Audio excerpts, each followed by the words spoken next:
Hi అండి, welcome to MV food bites. Queue కట్టి తినేంత కమ్మని రుచితో కాజు ఎగ్ ఆమ్లెట్ కర్రీని ఎలాంటి నీచు వాసన లేకుండా ఇంట్లోనే రెస్టారెంట్ స్టైల్ రిచ్ టేస్ట్ వచ్చేలా చేయడం కోసం ముందుగా మిక్సర్ జార్లో 2 మీడియం సైజ్ టమాటా ముక్కలు, 10 జీడిపప్పు వేసి మెత్తని పేస్ట్లా మిక్సీ పట్టి పక్కనుంచండి. ఇప్పుడు బౌల్లో 4 గుడ్లను పగలగొట్టి వేసుకొని 1/2 టీ స్పూన్ ఉప్పు, 1 టీ స్పూన్ మిరియాల పొడి వేసి ఓ 5 నిమిషాలన్నా బాగా వేగంగా మిక్స్ చేసి పక్కనుంచండి. ఇప్పుడు హీట్ అయిన పాన్ లో 2 టేబుల్ స్పూన్ల వరకు ఆయిల్ వేసి బాగా వేడైన తర్వాత గుడ్డు మిశ్రమాన్ని మరలా ఒక్కసారి మిక్స్ చేసి ఆమ్లెట్ వేసి మీడియం ఫ్లేమ్ మీద ఒకవైపు కాలిన తర్వాత మరోవైపుకు ఫ్లిప్ చేసుకోండి. ఈ కర్రీ కోసం వేసే ఆమ్లెట్ ని నార్మల్ ఆమ్లెట్ కంటే కూడా కాస్త నిదానంగా, మాడకుండా ఎక్కువసేపు గోల్డెన్ బ్రౌన్ కలర్ వచ్చేలా కాలిస్తేనే కర్రీలో వేసినప్పుడు రుచిగా ఉంటుంది. ఈ విధంగా మీడియం ఫ్లేమ్ మీద పైన గోల్డెన్ బ్రౌన్ కలరు, లోపల ఎలాంటి పచ్చిదనము లేకుండా కాలిన ఆమ్లెట్ ని గరిటతో ఈ విధంగా చిన్న చిన్న ముక్కలుగా పొరటులాగా కట్ చేసి పక్కనుంచండి. ఇప్పుడు కర్రీ కోసం మరో బాండీలో 2 టేబుల్ స్పూన్స్ ఆయిల్ వేసి 1 ఇంచ్ చెక్క, 3 లవంగాలు, 3 యాలకులు, కొద్దిగా రాతి పువ్వు, చిన్న బిర్యానీ ఆకు వేసి 3 మీడియం సైజు ఉల్లిపాయల సన్నని తరుగు కూడా వేసి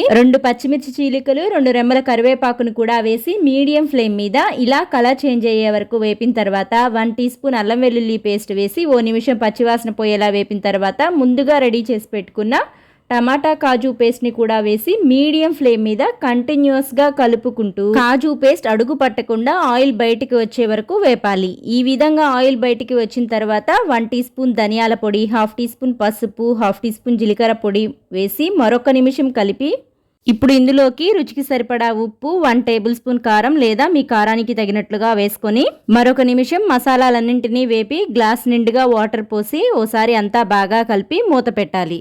2 నిమిషాల తర్వాత మూత తీసి ఇలా బాయిల్ అవుతున్న కర్రీలో హ్యాండ్ఫుల్గా జీడిపప్పు పలుకులు, ముందుగా రెడీ చేసి పెట్టుకున్న పొరటు కూడా వేసి అంతా బాగా కలిసేలా కలిపి మీడియం ఫ్లేమ్ మీద మూత పెట్టి 5 నిమిషాలు మగ్గించాలి.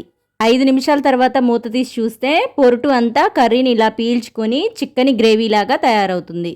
ఇప్పుడు ఇందులోకి 1 టీ స్పూన్ గరం మసాలా, కొద్దిగా కసూరి మేతిని ఈ విధంగా క్రష్ చేసుకొని వేసుకోండి. తరువాత సన్నగా తరిగిన కొత్తిమీర తరుగుని కూడా వేసి ఒకసారి అంతా బాగా కలిపి మరొక 5 నిమిషాలు మీడియం ఫ్లేమ్ మీద కర్రీలోంచి ఆయిల్ బయటికి వచ్చే వరకు వేపుకోవాలి. ఆ వీడియోలో చూపిన విధంగా కర్రీ నుండి ఆయిల్ సపరేట్ అయిన తర్వాత స్టవ్ ఆఫ్ చేసి పుల్కా, చపాతీ, ఫ్లేవర్డ్ రైస్ లోకి సైడ్ డిష్ గా కాదండి, ఒట్టి కూరనే బౌల్లో వేసుకొని తినేంత అద్భుతంగా ఉంటుంది.